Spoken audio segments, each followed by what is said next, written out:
Welcome to ప్రజా express news bulletin. ముందుగా headlines. Speaker నిర్ణయాన్ని తప్పుపట్టిన బి.వై. విజయేంద్ర.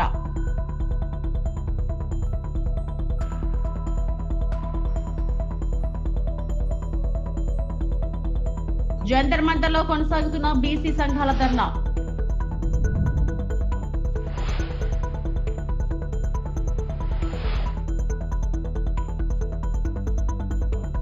జిల్లాలో సిపిజి ప్లాంట్లకు మంత్రి లోకేష్ భూమి పూజ.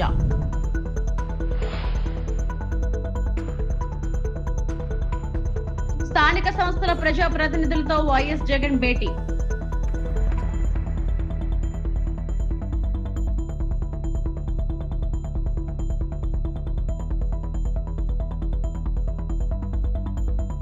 బీసీ సంక్షేమ సంఘం జాతీయ కమిటీ ఆధ్వర్యంలో ఢిల్లీ జంతర్ మంతర్ వేదికగా బీసీ సంఘాల ధర్నా కొనసాగుతుంది. కాంగ్రెస్ సహా అన్ని పార్టీలను బీసీ సంఘాలు ధర్నాకు ఆహ్వానించాయి. ఈ నిరసనలో తెలంగాణ మంత్రులు కొండా సురేఖ, పొన్నం ప్రభాకర్, టీపీసీసీ అధ్యక్షుడు మహేష్ కుమార్ గౌడ్, ప్రభుత్వ విప్ ఆది శ్రీనివాస్, కాంగ్రెస్ సీనియర్ నేత విహెచ్, నటుడు సుమన్ తదితరులు పాల్గొన్నారు.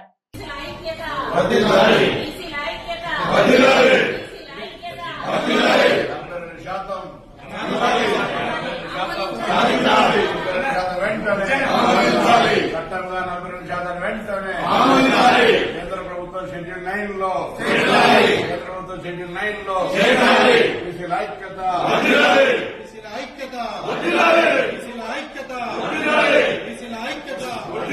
ఇవాళ రాష్ట్ర ప్రభుత్వం సర్వే నిర్వహించడమే కాదు, సామాజిక ఆర్థిక వాస్తవాల ఆధారంగా 42% రిజర్వేషన్ కల్పిస్తూ చట్టసభల్లో బిల్లును తయారు చేసింది. బిల్లు తయారు చేసింది కదా, మళ్ళీ ఢిల్లీ రాకెందుకు అని అనుమానం మనందరికీ ఉంటుంది. హైదరాబాద్ పోయినాక కూడా మిమ్మల్ని అడుగుతాం. ఎందుకంటే సుప్రీంకోర్టు ఇచ్చిన తీర్పు నేపథ్యంలో ఈ రిజర్వేషన్ బిల్లు నిలబడాలి అంటే దాన్ని రాజ్యాంగంలోని 9వ షెడ్యూల్లో పెట్టాలి. లేకపోతే 50% దాటింది మీ రిజర్వేషన్లను కొట్టేసే ప్రమాదం ఉంది. ఇప్పుడు 50% దాటుతున్నది 42% వల్ల. కాబట్టి దాన్ని భారత రాజ్యాంగంలోని 9వ షెడ్యూల్లో పెట్టాలని డిమాండ్ చేయడానికి ఇక్కడి దాకా రావటం జరిగింది. మోడీ గారు సెన్సస్కే ఒప్పుకోలేదు, బీసీల జనాభా కులగణన చేయటానికి అంగీకరించలేదు. మరి మన రిజర్వేషన్ పెంచడానికి అంగీకరిస్తాడా అనేది మన అందరికీ అనుమానం ఉంది. కాబట్టే ఇంత పెద్ద సంఖ్యలో ఇక్కడికి వచ్చినాం. బంధు బలగాలందరినీ కూడా తీసుకొచ్చి మాకింత బలం ఉంది చూడండి, ఆమోదించండి, న్యాయం చేయండి అని కోరటానికి ఇవాళ ఇక్కడి దాకా చేరి వచ్చినాం. తెలంగాణలో ఉన్న పెద్ద మనుషులు కూడా ఇవాళందరూ ఇక్కడి వేదిక మీద నిలబడి కనబడుతున్నారు. ఇప్పటికైనా రాష్ట్ర ప్రభుత్వం ఈ వాస్తవాలను కేంద్రం ముందు పెట్టింది. కేంద్ర ప్రభుత్వం దాన్ని ఆలోచించి నిర్ణయం తీసుకొని మనకు న్యాయం చేస్తారని ఆశపడుతున్నాం.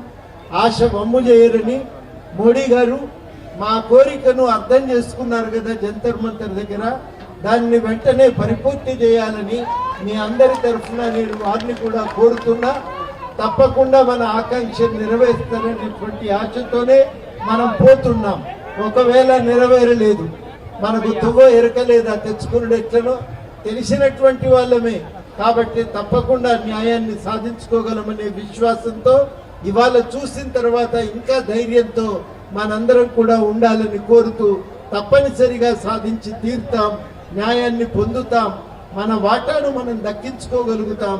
రాజ్యాంగం ఏర్పడి 75 ఏళ్ల తరుణంలో ఆ కళను నెరవేర్చేటువంటి ప్రయత్నం చేద్దాం. అంబేద్కర్, జవహర్లాల్ నెహ్రూ కళను నెరవేర్చేటువంటి ప్రయత్నం. Karnataka BJP chief B Y. Vijayendra రాష్ట్ర అసెంబ్లీ నుండి 18 మంది బీజేపీ ఎమ్మెల్యేలను 6 నెలల పాటు సస్పెండ్ చేయడాన్ని తీవ్రంగా ఖండించారు. దీనిని రాజ్యాంగ విరుద్ధమని అభివర్ణించారు. సస్పెన్షన్ ఎత్తివేయబడే వరకు అన్ని కమిటీ సమావేశాలను బహిష్కరిస్తామని బీజేపీ నాయకులు ప్రతిజ్ఞ చేశారు. ఈ రాజకీయ ప్రతిష్టంభనలో తదుపరి ఏమిటి? నవీకరణల కోసం వేచి ఉండండి.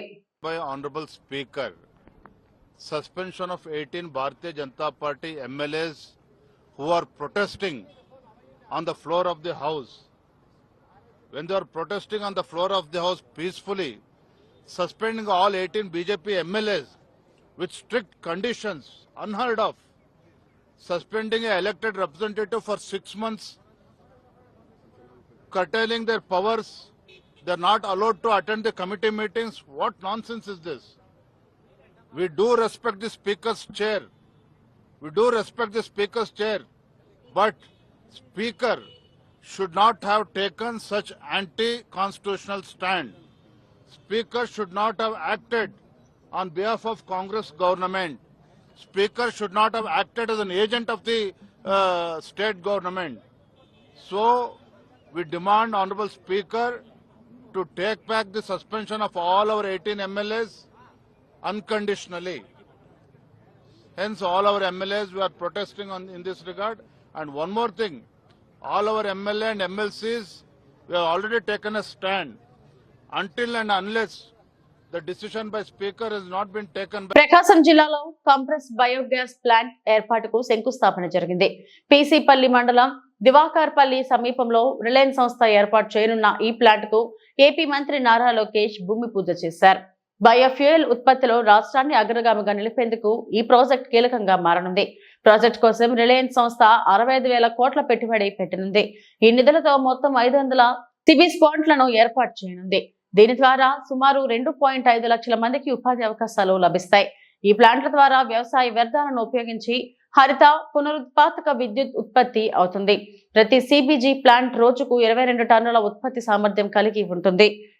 నిరుపయోగంగా ఉన్న దాదాపు 5 లక్షల ఎకరాల భూమిని ఎనర్జీ ప్లాంటేషన్ కోసం వినియోగించుకున్నారు. ఈ భూమి పూజ కార్యక్రమంలో మంత్రులు గొట్టిపాటి రవికుమార్, చోళ బాల వీరాంజనేయ స్వామి, పలువురు ఎమ్మెల్యేలు, ప్రజాప్రతినిధులు పాల్గొన్నారు. ప్రకాశం జిల్లాలోకి ఎప్పుడు వచ్చినా నాకు నా పాదయాత్ర గుర్తొస్తుంది. ఈ రోజు నేను నడుచుకుంటూ వస్తున్నప్పుడు అందరినీ కలిసా, గట్టిగా నా చేయి లాగారు. నాకు యువగలం పాదయాత్ర గుర్తొచ్చింది. మీరు చూపించిన ప్రేమ ఇంకా నా చేతి పైన ఉంది. అందరు నా చేతులు గీరారు, ఒకరు నా చేయి కూడా కొరికారు. మీరు నా పైన చూపించిన ప్రేమ, అభిమానం నా జీవితంలో ఎప్పుడు మర్చిపోనని ఈ సభాముఖంగా ప్రకాశం జిల్లా ప్రజలందరికీ నేను తెలుపుకుంటున్నా. ఆంధ్రప్రదేశ్ లో ఈ కంప్రెస్డ్ బయోగ్యాస్ ప్లాంట్స్ పెట్టేందుకు ఈ రోజు రిలయన్స్ ఇండస్ట్రీస్ ముందుకు వచ్చింది. 65,000 కోట్ల పెట్టుబడి, దాదాపు 500 ప్లాంట్లు ఏర్పాటు చేస్తామని హామీ ఇచ్చారు. నిజంగానే ఈ సభాముఖంగా ముఖేష్ అంబానీ గారికి, అనంత్ కి, పిఎంఎస్ ప్రసాద్ గారికి, మాధవ్ గారికి, హరీంద్ర కే త్రిపాఠి గారికి నా హృదయపూర్వక ధన్యవాదాలు నేను తెలుపుకుంటున్నాను. ఈ పెట్టుబడుల ద్వారా ఆంధ్ర రాష్ట్రంలోనే 2,50,000 మంది నిరుద్యోగ యువకులకి కూటమి ప్రభుత్వం ఉద్యోగాలు కల్పించబోతుంది. ప్రకాశం, అనంతపురం, కడపలో ఉన్న 5 లక్షల ఎకరాల బేడు భూమి వినియోగంలోకి తీసుకుని రాబోతున్నాం. నేను యువగలంలో ప్రకాశం జిల్లాకు ఇచ్చిన హామీని, దాంట్లో ఒక్క హామీని ఈ రోజు నిలబెట్టుకున్నానని గర్వంగా చెప్పుకోగలుగుతున్నాను. రిలయన్స్ మొదటి సిబిజీ ప్లాంట్ కనగిరిలో శంకుస్థాపన మేము చేశాము. ఈ ప్లాంట్ రిలయన్స్ సిబిజీ ప్రాజెక్ట్ కి హబ్ గా కూడా మారిపోతుంది. ఇక్కడనే హెలికాప్టర్ ఎక్కే ముందల 5 ప్లాంట్లు అనుకున్నాం. హెలికాప్టర్ దిగిన తర్వాత ప్రసాద్ గారితో మాట్లాడిన తర్వాత మీరు మాకు భూములు ఇవ్వండి, తప్పనిసరిగా ప్లాంట్లు ఏర్పాటు చేస్తామని చెప్పారు. ఇక్కడ ఉగ్ర నరసింహారెడ్డి గారు నా పక్కన కూర్చుని ఎట్టి పరిస్థితుల్లో 50,000 ఎకరాలు కౌలుకి రిలయన్స్ ఇండస్ట్రీకి మేము అందిస్తామని చెప్పారు. 50 ప్లాంట్లు ఒక నియోజకవర్గంలో చేస్తామని ఈ సభాముఖంగా కనిగిరి ప్రజలకి నేను తెలుపుతున్నాను. వాస్తవంగా ఈ రోజు నేను మీ ముందల నుంచుని ఇట్లా మాట్లాడగలుగుతున్నానంటే దానికి కారణం ఉగ్ర నరసింహారెడ్డి గారు. ఒక ఉగ్ర నరసింహుడుగా గత 10 రోజులుగా ఇక్కడ పనిచేశారు. నన్ను కోరారు కొంచెం ఒక 10 రోజుల తర్వాత ప్లాంట్ శంకుస్థాపన పెట్టుకుందాం అని. నేను ఒప్పుకోలేదు. మీరు రెడీగా ఉన్నా లేకపోయినా ఏప్రిల్ 2వ తారీఖు నేను వస్తున్నా కనిగిరి నియోజకవర్గానికని ఉగ్ర నరసింహారెడ్డి గారు నేను చెప్పా. 10 రోజుల్లోనే బాగా నల్లగా అయిపోయాడు ఆయన. రంగు 4 షేడ్లు తగ్గింది. ఎవరి కోసం ఆయన కష్టపడ్డారు? కనిగిరి ప్రజల కోసం. మన ఇంట్లో ఉన్న నిరుద్యోగ యువకులు పక్క రాష్ట్రాలకు వెళ్లకుండా మన ప్రాంతంలోనే, మన నియోజకవర్గంలోనే ఉద్యోగాలు కల్పించే లక్ష్యంతో అహర్నిశలు పనిచేస్తున్న ఉగ్ర నరసింహారెడ్డి గారిని మనస్ఫూర్తిగా ఈ సభాముఖంగా నేను అభినందిస్తున్నాను. వైఎస్ఆర్సీపీ స్థానిక సంస్థల ప్రజాప్రతినిధులతో పార్టీ అధ్యక్షులు మాజీ సీఎం వైఎస్ జగన్మోహన్ రెడ్డి భేటీ కానున్నారు. ఇటీవల జరిగిన స్థానిక సంస్థల ఉప ఎన్నికల్లో పార్టీ తరపు గట్టిగా నిలబడినందుకు వాళ్లకు ఆయన అభినందించారు. టీడీపీ కూటమి ప్రభుత్వం ఎన్ని కుట్రలు, కుతంత్రాలు, దౌర్జన్యాలు, కిడ్నాప్లు చేసినా, కేసులు పెట్టి వేధించినా అన్ని ఇబ్బందులను గట్టిగా ఎదుర్కొని పార్టీ కోసం నిలబడి పోరాడిన వారి అంకిత భావాన్ని గుర్తిస్తూ బుధవారం తాడేపల్లిలోని పార్టీ కేంద్ర కార్యాలయంలో ఈ సమావేశం ఏర్పాటు చేశారు. ఈ సమావేశానికి డాక్టర్ బిఆర్ అంబేద్కర్ కోనసీమ, పశ్చిమ గోదావరి, ఎన్టీఆర్, బాపట్ల జిల్లాల్లో 8 నియోజకవర్గాల్లోని వైఎస్ఆర్సీపీ, ఎంపీటీసీ, జెడ్పీటీసీ సభ్యులు, పార్టీ మండల అధ్యక్షులతో పాటు కోఆప్టెడ్ సభ్యులు హాజరయ్యారు. దాదాపుగా 57 చోట్ల జరిగితే ఒక 7 చోట్ల అధికార పార్టీకి గెలిచే పరిస్థితి లేదు కాబట్టి ఒక 7 చోట్ల ఎన్నికలు వాయిదా వేశారు. మరో 50 చోట్ల ఎన్నికలు వాయిదా వేసే పరిస్థితి లేక ఎన్నికలు జరపక తప్పని పరిస్థితిలో ఎన్నికలు జరిపారు. జరిపిన ఈ చోట్ల కూడా దాదాపుగా 50 స్థానాలకు గాను 39 స్థానాలు వైఎస్ఆర్ కాంగ్రెస్ పార్టీ కార్యకర్తలు గొప్పగా తెగింపు చూపించి గెలుచుకోగలిగాం. నిజంగా ఆశ్చర్యం కలిగించే విషయాలు ఏమిటి అంటే అసలు తెలుగుదేశం పార్టీకి ఇక్కడెక్కడా కూడా కనీసం గెలవడానికి తగ్గ నెంబర్స్ కూడా లేవు. గెలవడానికి కావలసినన్ని సంఖ్యాబలం లేనప్పుడు తెలుగుదేశం పార్టీ ఎందుకు ఈ మాదిరిగా ఎన్నికలు భయాందోళన మధ్య మభ్యపెట్టి భయపెట్టి ప్రలోభాలు పెట్టి దౌర్జన్యాలు చేస్తూ ఎందుకు ఈ ఎన్నికలు నిర్వహిస్తూ ఉన్నారు అనేది వాళ్ళకే తెలియడంలో. చంద్రబాబు నాయుడు అనే వ్యక్తికి నిజంగా బుద్ధి జ్ఞానం రెండూ లేవు. ఇన్ని సంవత్సరాలు ముఖ్యమంత్రిగా పరిపాలన చేశాడని చెప్పుకుంటాడు కానీ నిజంగా ప్రజాస్వామ్యంలో ఉన్నప్పుడు మనకు బలం లేనప్పుడు హూందాగా అది వదిలేయాలి. అది ప్రజాస్వామ్యంలో ఎవరైనా కూడా చేయాల్సిన పని. అలా చేయకుండా నేను ముఖ్యమంత్రిని, నా పార్టీ అధికారంలో ఉంది, అధికారంలో ఉండేది నేను కాబట్టి నాకు బలం ఉన్నా బలం లేకపోయినా తేడా పడదు, ప్రతి పదవి నాకే కావాలి, ఎవరినైనా కూడా నేను భయపెడతాను, ఎవరినైనా కూడా నేను కొడతాను, ఎవరినైనా కూడా నేను చంపుతాను, ఎవరినైనా కూడా నేను ప్రలోభ పెడతాను అని చెప్పి నిజంగా అహంకారంతో వ్యవహరిస్తూ ఉన్న తీరును ఈరోజు రాష్ట్రంలో మనం చూస్తూ ఉన్నాం. ఇది ధర్మమేనా, న్యాయమేనా అన్నది నిజంగా ప్రతి ఒక్కరూ కూడా రాష్ట్రంలో ఆలోచన చేయాలి. తిరుమల శ్రీవారిని రిలయన్స్ ఇండస్ట్రీస్ అధినేత ముఖేష్ అంబానీ తనయుడు ఆకాష్ అంబానీ దర్శించుకున్నారు. ఉదయం విఐపి దర్శన సమయంలో ఆయన స్వామివారి సేవలో పాల్గొన్నారు. తొలుత టీటీడీ అధికారులు ఆయనకు స్వాగతం పలికి దర్శన ఏర్పాట్లు చేశారు. అనంతరం ఆలయ అర్చకులు ఆయనకు వేదాశీర్వచనం చేసి స్వామివారి తీర్థ ప్రసాదాలను అందజేశారు. అనంతరం ఎస్వి గోశాలకు చేరుకుని గోపూజ చేశారు.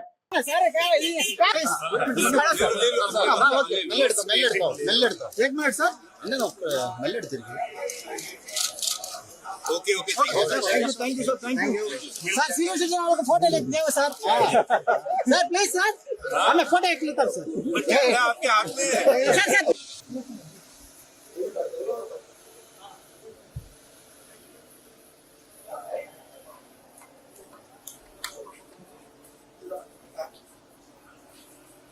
वीडियो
తిరుమల శ్రీవారి దర్శనం కోసం తెలంగాణ నాయకుల సిఫార్సు లేఖలు అనుమతిస్తామని చేసిన ప్రకటన ఒట్టిదే అని తేలిపోయింది. దర్శనం కోసం ఎమ్మెల్యే లేఖతో వెళ్లిన వారికి నిరాశ ఎదురైంది. సోమవారం, మంగళవారం తెలంగాణ ఎమ్మెల్యేల విఐపీ లెటర్లు అనుమతిస్తామని టీటీడీ ప్రకటించింది. దీంతో తాము ఎమ్మెల్యేల లెటర్లు తీసుకుని వస్తే ఇక్కడ ఎవరు పట్టించుకోవడం లేదని భక్తులు ఆవేదన వ్యక్తం చేస్తున్నారు. తిరుమల విఐపి దర్శనం కోసం వచ్చినాము మనం ఇక్కడ. అసలు ఇద్దరికి కూడా రాణిస్తలేరు, ఓన్లీ ఏపీ వాళ్ళని పెట్టడము. మంగళవారం సోమవారం అని మనకు చెప్పడం జరిగింది, కానీ ఇక్కడ లెటర్స్ కూడా యాక్సెప్ట్ చేస్తే చాలా ఘోరమైన పరిస్థితి ఉంది. వాళ్ళు 2 నిమిషాలు కూడా మాట్లాడతలేరు మనతో. లేదు దర్శనం లేదు అని చెప్పేసి ముఖ్యమంత్రి చంద్రబాబు మాట్లాడే మాటలకు చేసే పనులకు సంబంధం ఉందా అని ప్రశ్నించారు మాజీ మంత్రి ఆర్కే రోజా. ఎన్నికల్లో ఈవీఎంలను మేనేజ్ చేసిన చంద్రబాబు కరువును మేనేజ్ చేయలేకపోతున్నారని ఆగ్రహం వ్యక్తం చేశారు. ఇప్పుడు పెట్రోల్ పంపుల దగ్గర సెల్ఫీలు తీసుకునే దమ్ము లోకేష్ కు ఉందా అని సవాల్ విసిరారు. మాజీ మంత్రి ఆర్కే రోజా తాజాగా మీడియాతో మాట్లాడుతూ ఏప్రిల్ 1వ తేదీన సీఎం చంద్రబాబు ప్రజలను ఫూల్స్ చేయడం ఇక్కడే చూస్తున్నాం. మేనిఫెస్టోలో ఉన్న పథకాల్లో కేవలం పెన్షన్లు మాత్రమే ఇస్తున్నారు. హామీలు ఇచ్చి జనాలను ఫూల్స్ చేస్తున్నారు. రైతులకు భరోసా లేదు, గిట్టుబాటు ధర అసలే లేదు. మీరు అబద్ధాలు మాట్లాడి ఎల్లో మీడియాతో అబద్ధాలు చెప్పించి అధికారంలోకి వచ్చారు. సీఎం ప్రాతినిధ్యం వహిస్తున్న నియోజకవర్గంలోని గంజాయి పండిస్తున్నారు అని రోజా మండిపడ్డారు. రాష్ట్ర ముఖ్యమంత్రి రాష్ట్ర ప్రజల్ని ఏప్రిల్ ఫూల్ చేయడం అనేది ఆంధ్రప్రదేశ్లోనే జరుగుతుంది. చెల్లికి జరగాలి పెళ్లి మళ్ళీ మళ్ళీ అన్నట్టుగా ఒకే పథకాన్ని ప్రతి నెల కూడా ప్రారంభిస్తున్న చంద్రబాబు నాయుడిని చూస్తే జాలేస్తుంది. ఎందుకంటే ఏ రాష్ట్రంలో ఏ ముఖ్యమంత్రి అయినా ఒక పథకాన్ని ఒకసారే ప్రారంభిస్తారు, కానీ ఇక్కడ ఏంటో చంద్రబాబు నాయుడు చేయడానికి వేరే పని లేదు కాబట్టి, చేస్తున్నది ఒకటే పథకం కాబట్టి అది ప్రతి నెల వస్తువులు అమ్మే చోటికి వచ్చి సెల్ఫీలు తీసుకొని మేము పెట్రోల్ డీజిల్ ధరలు తగ్గించాము, మేము కరెంటు ఛార్జీలు తగ్గించాము, మేము నిత్యావసర వస్తువుల ధరలు తగ్గించామని చెప్పే దమ్ము ధైర్యం ఉందా అని అడుగుతున్నా. ఈరోజు పాల నుంచి పవర్ ఛార్జెస్ వరకు అన్నీ పెంచేసి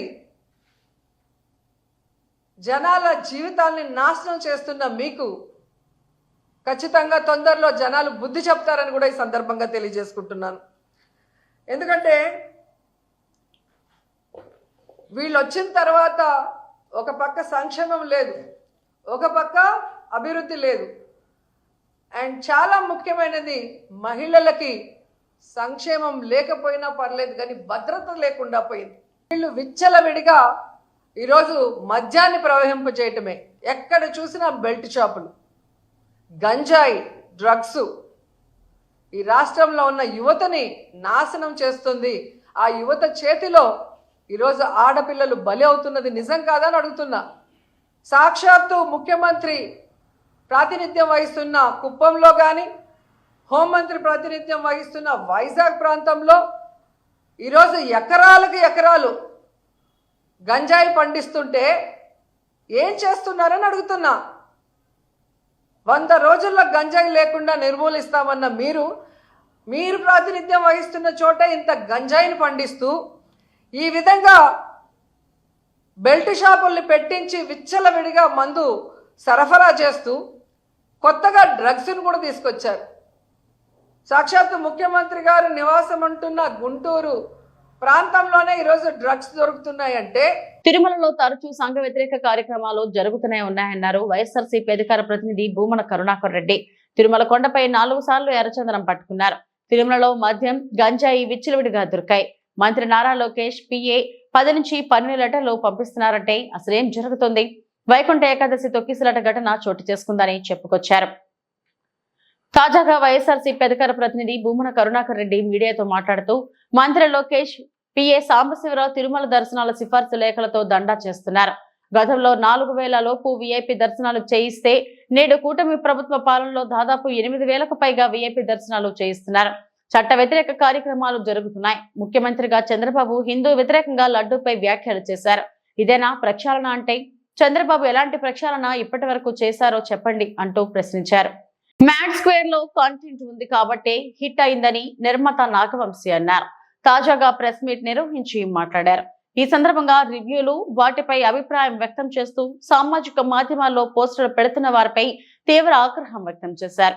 సినిమా హిట్ టాక్ తెచ్చుకున్నప్పుడు దాన్ని ఎందుకు ప్రోత్సహించారని ప్రశ్నించారు. వీక్లు కూడా వేశారు చాలా మంది, కంటెంట్ లేకపోయినా సీక్వెల్ కాబట్టి ఆడుతుందని. సీక్వెల్ కరెక్టే, ఇది కంటెంట్ లేకపోయినా సీక్వెల్ కాబట్టి ఆడుతుందని వేస్తే సీక్వెల్ ఇదేమి పుష్ప 2, బాహుబలి 2, KGF 2 కాదు కదా. ఎలా ఉన్నా చూసేయడానికి ఆ 3 సినిమాలు కూడా బాగున్నాయి. మళ్ళీ దాని కాంట్రవర్సీ చేయకుండా ఎలా ఉన్నా చూసారు కదా. ఏదన్నా పెద్ద హీరో లేడు, హై మూమెంట్స్ ఉండవు, హీరోయిక్ మూమెంట్స్ ఉండవు, అయినా అరుస్తూనే ఉన్నారు జనం సెకండ్ హాఫ్ లో. మరి ఎందుకంటారు జనానికి తెలియలేదా మీకు తెలిసినంత సినిమా గురించి? పోనీ మీకే ఎక్కువ తెలుసా? రివ్యూస్ రాసిన రోజు కూడా రివ్యూస్ అది వచ్చేసిన తర్వాత నేను రిలీజ్ రోజు సాయంత్రం ప్రెస్ మీట్ పెట్టా, కానీ ఏం రివ్యూస్ గురించి మాట్లాడలా. ఎందుకంటే వాళ్ళ జాబ్ వాళ్ళది, మన జాబ్ మంది. కానీ వాళ్ళ రివ్యూని జస్టిఫై చేయడానికి వాళ్ళు ట్వీట్లు వేస్తున్నారు, సినిమా కరెక్షన్ ఊరికే ఉన్నాయి కంటెంట్ లేకుండా. అది కరెక్ట్ కాదు కదా. ఇది సినిమా ఇండస్ట్రీ, మీరు నేను కోఎగ్జిస్ట్ అవ్వాలి. నేను సినిమాలు రిలీజ్ చేసి హిట్ అయ్యి నేను సినిమా తీస్తేనే మీ వెబ్సైట్ రన్ అవుతుంది, నేను యూట్యూబ్ ఇంటర్వ్యూ ఇస్తేనే మీ యూట్యూబ్ ఛానల్స్ రన్ అవుతాయి. మీ ఇండస్ట్రీలో మేము యాడ్ ఇస్తేనే మీ వెబ్సైట్ రన్ అవుతుంది. అంతేగాని సినిమాని చంపేయడానికి ట్రై చేయమాకండి. మీ రివ్యూలు మేమే కాదన్నా. ఆ రోజు రివ్యూలు వచ్చిన తర్వాత నేను ప్రెస్ మీట్ పెట్టా, కానీ రివ్యూల గురించి ఏం కామెంట్ చేయాల. నేను ఇప్పుడు రివ్యూ గురించి కామెంట్ చేయాలి, మీ ఒపీనియన్ మీ ఇష్టం.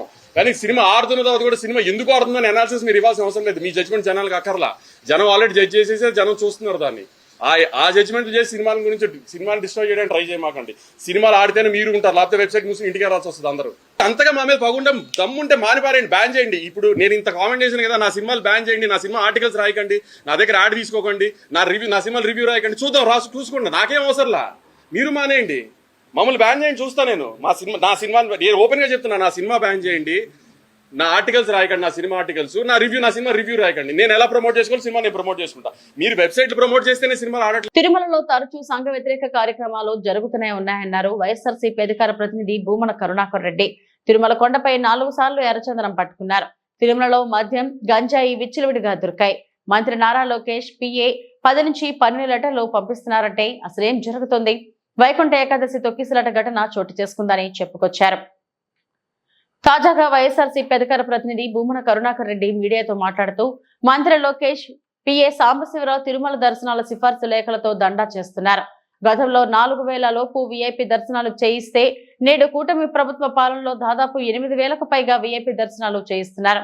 చట్ట వ్యతిరేక కార్యక్రమాలు జరుగుతున్నాయి. ముఖ్యమంత్రిగా చంద్రబాబు హిందూ వ్యతిరేకంగా లడ్డూపై వ్యాఖ్యలు చేశారు. ఇదేనా ప్రక్షాళన అంటే? చంద్రబాబు ఎలాంటి ప్రక్షాళన ఇప్పటి వరకు చేశారో చెప్పండి అంటూ ప్రశ్నించారు.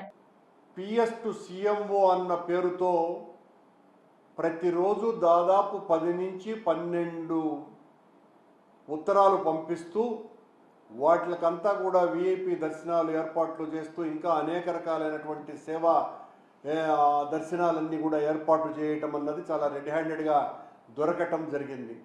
అంటే ఒక మంత్రికే రోజుకు ఒక లెటర్కు మించి 6 మందికి మించి దర్శనం ఇవ్వము అని ప్రకటించినటువంటి కూటమి ప్రభుత్వంలో నారా లోకేష్ గారు అనేటువంటి ఒక మంత్రి పిఎస్ టు సిఎంఓ అన్న పేరుతో రోజుకు 10 నుంచి 12 లెటర్లు దర్శనానికి పంపిస్తున్నారంటే, మా కాలంలో ఏమో విపరీతమైనటువంటి విఐపి దర్శనాలు చేసినారు అని చంద్రబాబు నాయుడు గారు, పవన్ కళ్యాణ్ గారు మాట్లాడినారు. ఈ రోజున మా కాలంలో 4000 నుంచి 5000 దర్శనాలకు లోపే మేము దర్శనాలు విఐపీలకు ఏర్పాటు చేస్తే ఈ రోజున 6000 నుంచి 7500 మందికి పైగా అనునిత్యము కూడా వీళ్ళు విఐపి దర్శనాలని ఏర్పాటు చేస్తున్నారు. అందులో కూడా వీళ్లకు కావలసినటువంటి వీళ్లకు సేవ చేసినటువంటి వాళ్ళకే ఈ విఐపి సిఫార్సు దర్శనాలను చేస్తున్నారు. అంటే ఎంత అరాచకంగా వ్యవహరిస్తున్నారు ఒక దర్శనాల విషయంలోనే అని చాలా స్పష్టంగా దీన్ని బట్టి చూస్తే అర్థమవుతుంది. దానికి తోడు చంద్రబాబు నాయుడు గారు ఈ రోజున తిరుమల ప్రక్షాళనకు సంబంధించి టీటీడీ చైర్మన్ గారిని, ఎగ్జిక్యూటివ్ ఆఫీసర్ గారిని, అలాగే అడిషనల్ ఈఓ గారిని, వీళ్ళ ముగ్గురితో కూడా ఓ సమీక్షా సమావేశం నిర్వహిస్తున్నారు. ఏం ప్రక్షాళన గురించి వీళ్ళు చేస్తున్నటువంటి ప్రక్షాళన ఏంది? ఈ 10 నెలల కాలంలో మీరు కొండ మీద మీ పాలన వలన ఇన్ని తప్పులు కావు. ఒకవైపున టూరిజంని డెవలప్ చేయడానికి బోటింగ్ వ్యవహారం కానీ, దాని మీద మాట్లాడినటువంటి అటవీ శాఖ అధికారి ఇక్కడ చట్ట వ్యతిరేక కార్యక్రమాలు జరుగుతున్నాయని చెప్పటం కానీ, అంటే చట్ట వ్యతిరేక కార్యక్రమాలు జరుగుతున్నట్టే కదా. ఇప్పటి వరకు 4 సార్లు అక్కడ ఎర్రచందనాన్ని పట్టుకున్నారు కొండ మీద. ఇదొక చట్ట వ్యతిరేకమైనటువంటి కార్యక్రమమే. అలాగే ఈ టూరిజాన్ని డెవలప్ చేయడం కోసమని ఈ బోటింగ్ చేస్తున్నామని అటవీ శాఖ సిబ్బంది చెప్పటం, ఇలా 1 కాదు 2 కాదు, కొల్లలుగా కొండ మీద జరుగుతున్నటువంటి ఒకవైపున మద్యం, ఒకవైపున గంజాయి, మరొక వైపున ఆ మాంసాలు, మాంస భోజనాలు ఇలాంటివన్నీ కూడా మీ హయాములే జరుగుతున్నాయి చంద్రబాబు గారు. దీన్ని గుర్తించాల్సినటువంటి అవసరం ఉంది. ఇవి ఇప్పటివరకు నా బులెటిన్ అప్డేట్స్. నమస్తే.